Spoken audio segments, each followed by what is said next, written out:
Hello, greetings.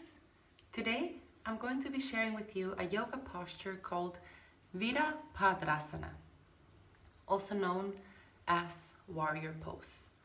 I'm going to be sharing warrior 1. There's a few variations of this posture. I may dedicate another video to each of the other variations.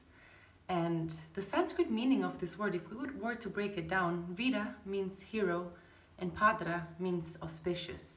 So literally it would be translated as the pose of the auspicious hero, but it's also more popularly known as the warrior pose. So the warrior pose is a very strengthening posture. You practice it on each side, so alternating the leg that goes front and back respectively.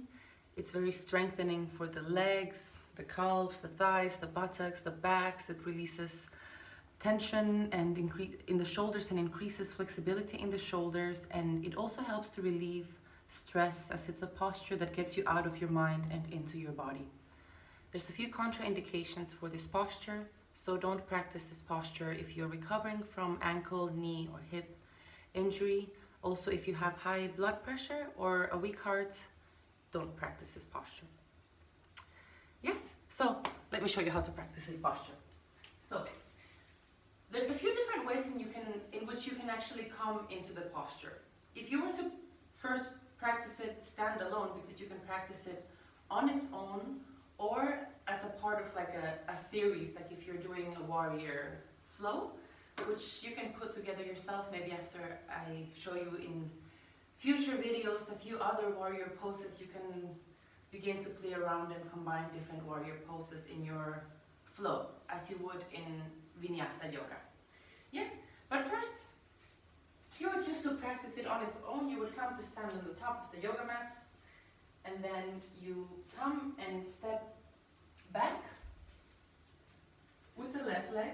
So here my foot is like 45 degrees inward, so it's not, the edge of my foot is not parallel with the mat, but it's a little bit inwards, and my right foot is pointing forward. Now here, I bend my right knee so that my thigh is parallel to the mat. So if you're parallel, you're in the full posture. If you're here, that's alright, but ideally you want to have your thigh parallel to the mat. And your hips squared forward, so not sideways, but you actually want to, even though your foot is like this, you want to square your hips forward. Your spine is straight, and then you raise the arms up. Yes, with the fingers pointing upwards, the palms facing inwards. And your head, your face is facing forward. Yes, like so. There's a few variations here. You can have the hands separate, like parallel to your hips, or, so this is again like increasing your polarity, so you're receiving this yin cosmic energy in your left arm, and more yang cosmic energy through the right, while at the same time you're bringing up earth energies through the legs. And I like to actually focus it all in the heart and the core, really bringing it all together. Really like putting your mind in the practice, practicing it with feeling, yes, like this. Or if you would like to actually center your energy more, you can have the hands together, yes, like in Namaste. Up. Here you have, even though your arms are stretched up, your shoulders are back and down away from your ears.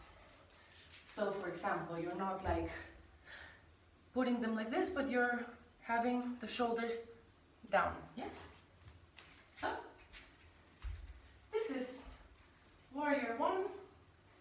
And then on the other side, it would be the same thing, but with the other foot. So you would take a big step with the right leg back, having the foot turned inwards, yes, like 45 degrees, bending the left knee. And here, in both sides, of course, it's important that you actually don't go over your ankle with your knee, because you can injure your knee like this. So to protect your knee and to protect your joints, make sure that the lowest that you go is always no further than 90 degrees above your ankle. Yes? So if you're here, that's alright to start off, but you ideally want to have it 90 degrees. Strong legs, pulling your muscles upwards, hips not like so, but forward. So you square your hips forward. Your back leg is straight. This one is 90 degrees. Raising the arms up. Cultivating this victorious attitude of a warrior. Again, hands separate or together. Also, when you're stretching the arms up, even though it's a very active posture, you can have the palms of the hands soft and receptive to really receive the energy coming in and flowing through from above. Yes? So from here you can either step forward, but there's a few fun things that you can do to come in and out of Warrior One. For example, if you were to be doing like a vinyasa flow, you could do something like stand on top of your yoga mat, come into chair pose, come down, you know, kind of like flow through your vinyasa. Yes? So you flow through it, and then from downward dog, you can step forward. From here you would come down, back to plank, flowing through. Yes? So like this you can play around with it. You could also otherwise, let's say that you're in down dog, you're just in down dog, and then from here you step forward and get into the posture. You could do that.